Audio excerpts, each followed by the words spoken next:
Hello friends, welcome to Ramas Arsiva Kitchen. நாம் இன்னைக்கு இந்த வீடியோல என்ன பார்க்க போறோம்னா ஜிஞ்சர் சிரப் எப்படி செய்யலாம்ங்கறத இந்த வீடியோல பார்க்க போறோம். குழந்தைகளுக்கு சளி இருமல்லாம் வரும்போது அவங்களுக்கு சளி வந்து நிறைய இருக்கும். அந்த மாதிரி சமயத்துல இந்த ஜிஞ்சர் சிரப் செஞ்சு கொடுத்தீங்கன்னா உங்களுக்கு அந்த சளி எல்லாம் நல்லா கரைஞ்சிட்டு வந்துரும். அவங்களுக்கு சோர் த்ரோட் இருந்தாலும் அந்த மாதிரி வறட்டு இருமல் இருந்தாலுமே உங்களுக்கு சீக்கிரமா சரியாயிடும். வீடியோக்குள்ள போறதுக்கு முன்னாடி சேனலை ஃபர்ஸ்ட் டைமா பார்க்குற ஃப்ரெண்ட்ஸ் சப்ஸ்கிரைப் பண்ண மறந்துடாதீங்க. கூடவே இருக்கிற பெல் ஐகானை கிளிக் பண்ணிக்கோங்க. இந்த ஜிஞ்சர் சிரப் செய்யறதுக்கு நீங்க வந்து நல்ல ஃப்ரெஷ்ஷா இருக்கிற ஜிஞ்சர் வந்து எடுத்துக்கோங்க. ஜிஞ்சரோட நல்ல அந்த தோல்ல நல்லா வந்து நம்ம சீவிக்கலாம். அதாவது ஒரு ஸ்பூன் வச்சு நல்லா வந்து நீங்க எடுத்தாலே போதும் அந்த தோல்லாம் நல்லா வந்துரும். சிரப்புக்கு இவ்ளோ பெரிய ஜிஞ்சர் வந்து தேவையில்லை. ஏன்னா ரொம்ப காட்டமா இருக்கும். ஒரு சில ஜிஞ்சரோட இது பாத்தீங்கன்னா அந்த காரம் வந்து ரொம்ப அதிகமா இருக்கும். ஒரு சில ஜிஞ்சர்ல கொஞ்சம் கம்மியா இருக்கும். நாம வந்து எப்பவுமே கொஞ்சமா சின்ன பீஸா நாம எடுத்துக்கலாம். இத நல்லா நான் தோலெல்லாம் எடுத்துட்டு கட் பண்ணி எடுத்துக்கலாம். இந்த அளவு பீஸ் தான் நான் எடுத்துக்கிறேன். இந்த விதம் இந்த பொடியா வந்து நறுக்கிக்கோங்க இந்த ஜிஞ்சரை.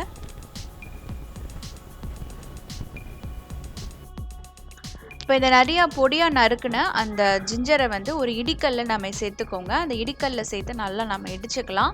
இந்த மாதிரி இடிச்சிட்டு நம்ம கஷாயமோ அந்த சிரப்பும் நம்ம செய்யும் போது உங்களுக்கு நல்லா அந்த ஜிஞ்சர்லேருந்து நல்லா அந்த சிரப் வந்து வெளியே வரும்.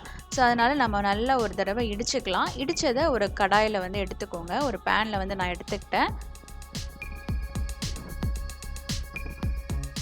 இப்போ இதில் பார்த்தீங்கன்னா 1 டம்ளர் அளவுக்கு தண்ணி சேர்த்துக்க போகிறோம். இது வந்து 1 டம்ளர்னா நீங்கள் எடுத்துக்கிற ஜிஞ்சரை பொறுத்து தண்ணியை வந்து எடுத்துக்கோங்க. நான் வந்து ஒரு சின்ன பீஸ் தான் எடுத்துக்கிட்டேன். அதனால் வந்து 1 டம்ளர் தான் எடுத்துக்கிட்டேன். இந்த 1 டம்ளர் தண்ணி வந்து 1/4 டம்ளராக குறையிற அளவுக்கு நல்லா வந்து லோ ஃப்ளேமில் குக் பண்ணி எடுத்துக்கோங்க. இதை பாருங்கள் 1/4 டம்ளராக குறைஞ்சிச்சு. இதை நாம் வந்து ஒரு சல்லடை வச்சு நல்லா வடிகட்டி எடுத்துக்கலாம். அந்த ஜிஞ்சரையும் நல்லா வந்து மேஷ் பண்ணும்போது அதில் இருக்கிற அந்த சிரப்பும் நல்லா வந்து உங்களுக்கு வெளியே வரும். இப்போ வந்து ஜிஞ்சர் சிரப் வந்து ரெடி ஆயிடுச்சு.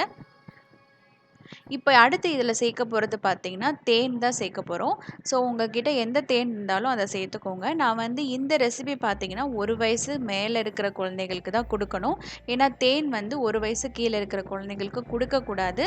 அதனால் 1 வயசுக்கு மேலே இருக்கிற குழந்தைகளுக்கு தேன் வந்து அதுவும் கொஞ்சமாக தான் இருக்கணும். நீங்கள் வயசு ஒரு 4 வயசு 5 வயசு குழந்தைக்கு கிட்ஸுக்கெல்லாம் கொடுக்குறீங்கன்னா நீங்கள் தேனோட அளவை அதிகமாக கொடுத்துக்கலாம். இப்போ இந்த தேன் சேர்த்து நல்லா மிக்ஸ் பண்ணிக்கோங்க. இதை மிக்ஸ் பண்ணிவிட்டு நீங்கள் 1 வயசுக்கு மேலே இருக்கிற குழந்தைகளுக்கு கொடுக்கணுன்னா 1 ஸ்பூன் மட்டும் போதும். ரொம்ப கம்மியாக போதும். ஏன்னா வந்து ரொம்ப காரமாக இருக்கும்போது அது வந்து புரையிற சான்ஸ் இருக்குது. அதனால் வந்து 1 ஸ்பூன் மட்டும் கொடுத்தாலே போதும். இல்லைனா சும்மா எடுத்து நாக்கில் வந்து தொட்டு விடுங்க. ஒரு நாக்கில் 2-3 சொட்டு விடுங்க. அதுவே வந்து நல்ல எஃபெக்டிவாக இருக்கும். இல்லை 4 வயசு 5 வயசு குழந்தைக்கு கொடுக்குறீங்கன்னா ஒரு 2-3 டீஸ்பூனாவது கொடுக்கலாம். அப்போனா தான் அந்த சளி வந்து கரைஞ்சி போகும். காலையில் ஒரு தடவை நைட் ஒரு தடவை கொடுக்கும்போது உங்களுக்கு நல்ல ஒரு பெனிஃபிட் இருக்கும். இது குழந்தைகளுக்கு மட்டும் கிடையாது. நீங்கள் பெரியவங்களுமே இந்த மாதிரி சிரப் வந்து ஜிஞ்சர் சிரப் வந்து எடுத்துக்கலாம். பெரியவங்க எடுத்துக்கும் போது நீங்கள் இன்னும் லெமன் கூட ஆட் பண்ணிக்கலாம். இல்லை வந்து ஜிஞ்சர் டீ பெரியவங்க சாப்பிட்றதுக்கு நிறைய டைப்ஸில் இருக்குது.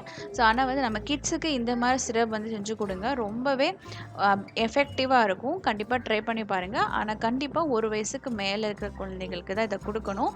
சளி இருமல் எதுவாக இருந்தாலும் சூப்பராக க்யூர் ஆகும். இந்த வீடியோ உங்களுக்கு ஹெல்ப்ஃபுல்லாக இருக்கும்னு நினைக்கிறேன். ஹெல்ப்ஃபுல்லாக இருந்தால் சேனலை மறக்காமல் சப்ஸ்கிரைப் பண்ணிக்கோங்க. லைக் பண்ணுங்கள், கமெண்ட் பண்ணுங்கள், ஷேர் பண்ணுங்கள். தேங்க்யூ ஃபார் வாட்சிங். நெக்ஸ்ட் ஒரு சூப்பரான வீடியோவில் சந்திக்கலாம்.